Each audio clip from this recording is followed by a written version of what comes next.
ओम नमः शिवाय। ओम नमः शिवाय। जय जय शिव शंकर। जय जय शिव शंकर। जय जय शिव शंकर। जय मेरे भोले भंडारी। ये है सागर और रीना, जो कि शिव जी के बहुत बड़े भक्त थे।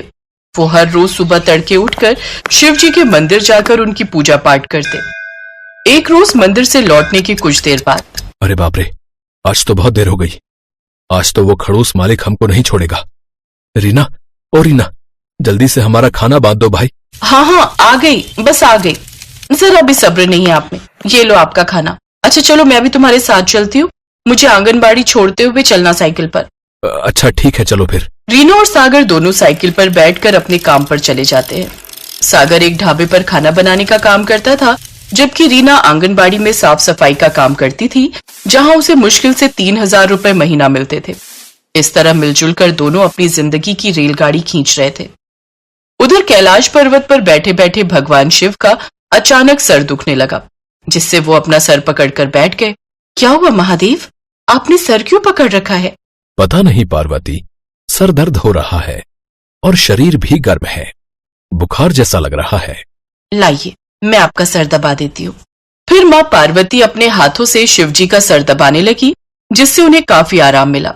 सचमुच पार्वती, तुम्हारे हाथों में तो जादू है, जादू। अब काफी आराम लग रहा है।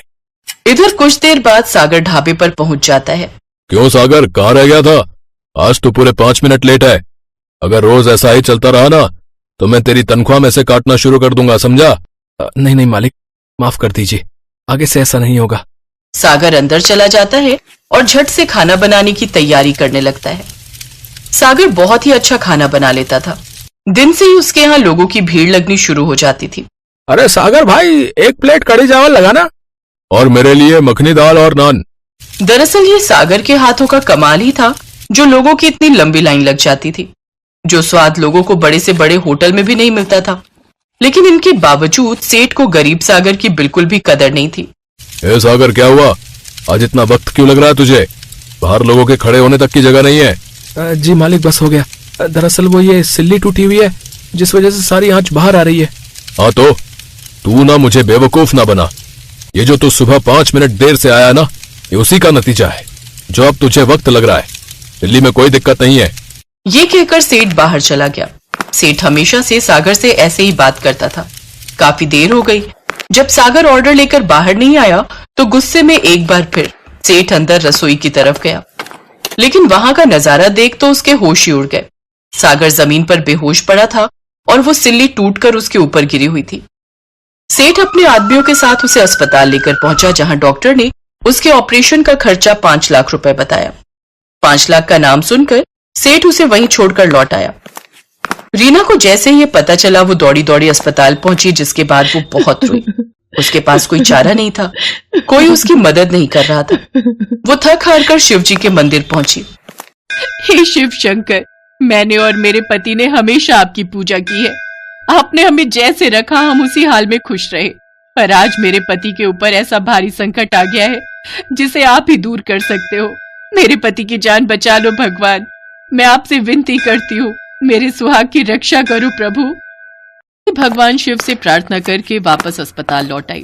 रिसेप्शन पर उसे बार बार पैसा जमा करने के लिए कहा जा रहा था, ताकि मोहन को ऑपरेशन जल्दी से जल्दी हो सके। तभी एक सेठ सेठानी हॉस्पिटल में आते हैं। डॉक्टर साहब कहाँ हैं? मेरे पति की तबीयत बहुत खराब है, बोल रहे ठंड लग रही है और बुखार भी चढ़ रहा है। आप इन्हें वहां लिटा दीजिए, मैं डॉक्टर को बुलाती हूँ। ठीक है, आप जल्दी से डॉक्टर को बुला लाओ। सब कुछ ठीक है, आपको तो कोई प्रॉब्लम नहीं है। लगता है आपको कोई चिंता या कोई परेशानी है, जिस कारण आपको तबीयत खराब महसूस हुई, वरना आपकी तो सारी रिपोर्ट नॉर्मल है। कितनी बार कहा है चिंता कम किया करो, पर क्या करे, चिंता करना तो इनकी आदत है। आपको क्या ही बताऊं, ये तो पूरे संसार की चिंता अपने ऊपर लिए रहते हैं। अच्छा, पर चिंता के साथ साथ अपनी सेहत का भी ख्याल रखना चाहिए सेठ जी। मैं आपको कुछ ताकत की दवाइयां लिख कर दे रहा हूं, इन्हें समय पर ले लेना, आपको कमजोरी नहीं महसूस होगी। अच्छा, धन्यवाद डॉक्टर साहब। डॉक्टर साहब, वो जो पेशेंट एडमिट हुआ था, उसकी पत्नी पैसों का इंतजाम नहीं कर पा रही है। पैसों का इंतजाम तो उन्हें करना ही होगा, बहुत बड़ा ऑपरेशन है जिसमें बहुत खर्चा आएगा। ये बात उनको समझनी होगी। वैसे भी पहले ही बहुत लेट हो चुका है, हम उनके पति के ऑपरेशन में लेट नहीं कर सकते। तभी रीना रोते हुए आ जाती है। डॉक्टर साहब, कोई भी मेरी मदद नहीं कर रहा। मुझे कुछ समझ नहीं आ रहा, मैं कहाँ से पैसे लाऊं। मेरे पति को बचा लीजिए डॉक्टर साहब। हे शिव शंकर, मेरी मदद करो, मेरे पति को बचा लो।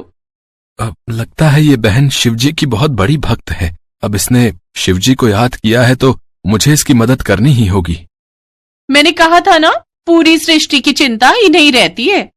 भाग्यवान, मेरे बैग में जो रुपए रखे हैं वो इस बहन को दे दो, इसके काम आ जाएंगे। इसे पैसों की बहुत जरूरत है और मेरी तबीयत तो अब ठीक है। मैं तो पैसे रखकर इसलिए लाया था कि कहीं मेरे इलाज में जरूरत ना हो, पर डॉक्टर साहब तो कह रहे हैं कि मैं बिल्कुल ठीक हूं, तो ये पैसे इस बहन के पति के इलाज में काम आ जाएंगे। कितने पैसे देने हैं मुझे बता दो। 5 लाख रुपए देने हैं। 5 लाख रुपए ही तो हम रखकर लाए थे ना भाग्यवान। हाँ, हम इतने ही रखकर लाए थे। मैं इन्हें सारे रुपए ही दे देती हूँ। ये लो बहन। जैसे ही सेठ सेठानी रीना के हाथ में पैसे देते हैं, वो फूट फूट कर रोने लगती है और सेठ सेठानी को धन्यवाद देती है। आपका बहुत बहुत शुक्रिया। आप आज इस संकट की घड़ी में मेरे लिए मेरे शिव पार्वती बनकर आए हो। मैं आपका ये एहसान जीवन भर नहीं चुका सकती। मैं आपको ये पैसे कैसे लौटाऊंगी। अरे नहीं नहीं बहन, अब ये पैसे तुम्हारे हैं। जब तुम्हारे पति ठीक हो जाए तो बस इस पते पर मिठाई खिलाने आ जाना, हमें उसी में बहुत खुशी होगी। चलो सेठानी, चलते हैं। सेठ सेठानी को अपने घर का पता देकर चले जाते हैं। सागर का इलाज शुरू होता है। तो ऑपरेशन सफल रहता है। कुछ दिनों बाद की तबीयत ठीक हो जाती है और वो घर आ जाता है। उस समय तुम्हारे ऑपरेशन की घबराहट में मैंने वो पता लिखा हुआ पर्चा इसी बटुए में रख लिया था। इसी में सेठ जी के घर का पता लिखा है। उनके घर का पता, फिर हम दोनों उनसे मिलने चलते हैं। सचमुच उन्होंने हमारी कितनी मदद की, कोई इतनी मदद नहीं करता। अरे, इसमें तो शिव मंदिर लिखा है, जहां मैं रोज पूजा के लिए जाती हूँ। इसमें तो और कुछ लिखा ही नहीं है। ऐसा कैसे हो सकता है जी? शिव मंदिर? वहां तो हमारे भोलेनाथ और माता पार्वती का वास है। इसका मतलब भगवान शिव और मां पार्वती हमारी मदद को आए थे सेठ सेठानी के रूप में। वो हमारी मदद के लिए उस दिन मरीज बनकर हॉस्पिटल में आए। मैं सब समझ गया, ये सब भगवान शिव की ही लीला है। हाँ, उस दिन जब वो हॉस्पिटल अपने इलाज के लिए आए थे, तब वो यही कह रहे थे कि उन्हें पूरी सृष्टि की चिंता है। ये सच है, उन्हें पूरी सृष्टि की चिंता है जी। उन्होंने उस दिन मेरी प्रार्थना सुन ली। सुनो जी, हम बच्चों के साथ शिव मंदिर चलते हैं, मिठाई खरीद लेंगे। भगवान शिव ने बोला था कि जब तुम ठीक हो जाओ तो मैं उनके पास मिठाई लेकर जाऊं। की आंखें आंसुओं से भर आती हैं। वो भगवान शिव के मंदिर जाते हैं और मीठे का भोग लगाते हैं और अपने जीवन में आई खुशियों के लिए भगवान शिव और माता पार्वती को धन्यवाद कहते हैं। एक समय की बात है, एक बार भगवान शंकर और माता पार्वती सृष्टि की यात्रा के लिए निकले। उन्होंने एक साधारण मनुष्य का रूप धारण कर लिया। पार्वती, आप मुझे वचन दीजिए कि आप किसी भी मनुष्य की दुख तकलीफ को देखकर विचलित नहीं होंगी। ठीक है स्वामी, मैं आपको वचन देती हूँ। भगवान शंकर और माता पार्वती चलते चलते एक घर के बाहर रुके।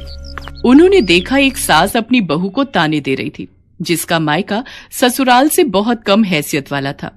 फिर भी माता पिता ने दान दहेज बहुत दिया, लेकिन धनी ससुराल में तो ये सब ऊंट के मुंह में जीरे के समान था। पता नहीं कैसे कंगालों से रिश्ता जोड़ लिया हमने। हमारी तो मती ही मारी गई थी।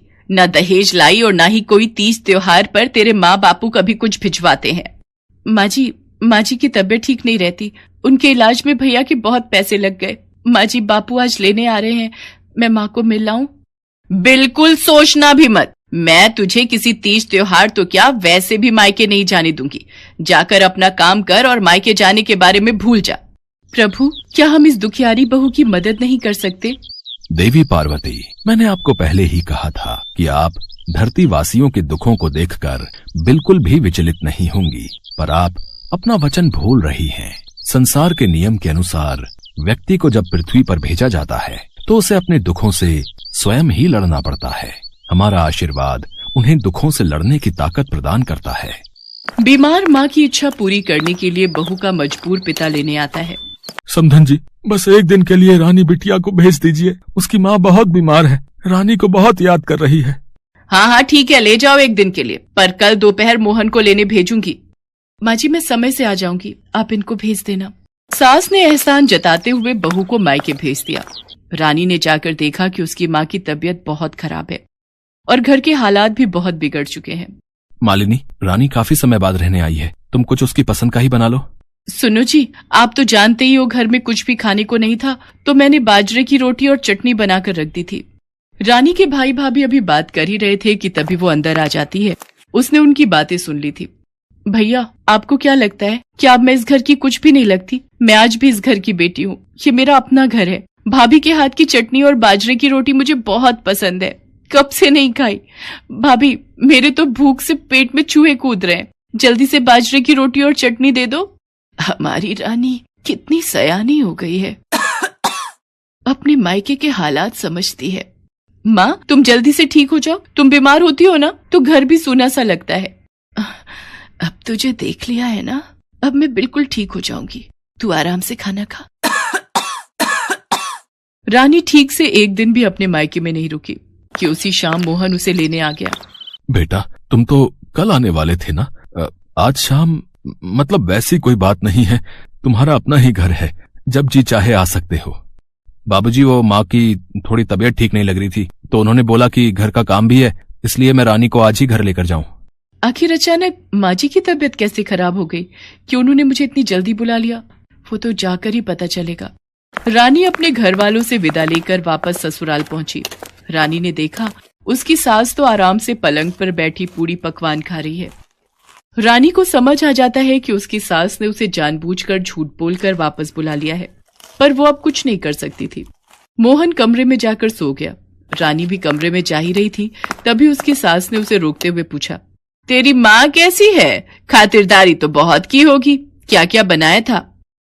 माँ जी, भाभी ने मेरे आने की खुशी में बहुत सारी चीजें बनाई थी, इतने सारे पूरी पकवान, जलेबी, रबड़ी, कचौड़ी और ना जाने क्या क्या भाभी ने बनाकर मेरे आगे रख दिया।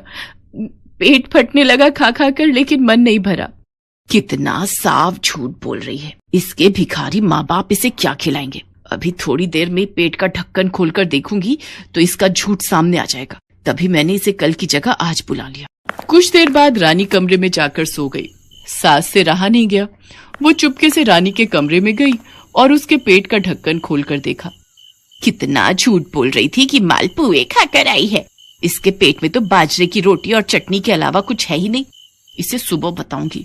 अगले दिन उठने पर सास रानी को ताना देते हुए बोली, बहू, तू तो बड़ी झूठी निकली, कंगालों की तारीफ कर रही थी, झूठ बोलते शर्म नहीं आती? मैंने तेरे पेट का ढक्कन खोलकर देख लिया था, उसमें सिर्फ बाजरे की रोटी और चटनी थी, और तू कहती कि तेरी भाभी ने तेरे स्वागत में ढेरों पकवान बनाए। अपने मायके वालों की कितनी तारीफ कर रही थी? झूठ सामने आ गया। रानी बेचारी दुख और शर्मिंदगी में कुछ बोल न पाई। वो भगवान शंकर और माँ पार्वती से बिलक बिलक कर प्रार्थना करने लगी, हे भोले भंडारी, हे पार्वती माँ, ये पेट का ढक्कन हमेशा के लिए बंद कर दो, ताकि मुझ जैसी किसी और गरीब का अपमान ना हो। ये ढक्कन खुला रहेगा तो बार बार मुझ जैसों का अपमान होगा। अब तो हम अपनी भक्त की सहायता कर सकते हैं, क्योंकि उसने हमसे सच्चे हृदय से प्रार्थना की है। हे प्रभु, आज के बाद किसी का इस तरह से अपमान ना हो। आप पेट का ढक्कन सदा के लिए बंद कर दीजिए। हमने तो सब देखा महसूस किया है, जो रानी के साथ हुआ वो किसी और के साथ ना हो। देवी पार्वती के कहने पर शंकर जी ने पेट का ढक्कन हमेशा के लिए बंद कर दिया। कहते हैं तब से धरती के प्राणियों के पेट का ढक्कन सदा के लिए बंद हो गया।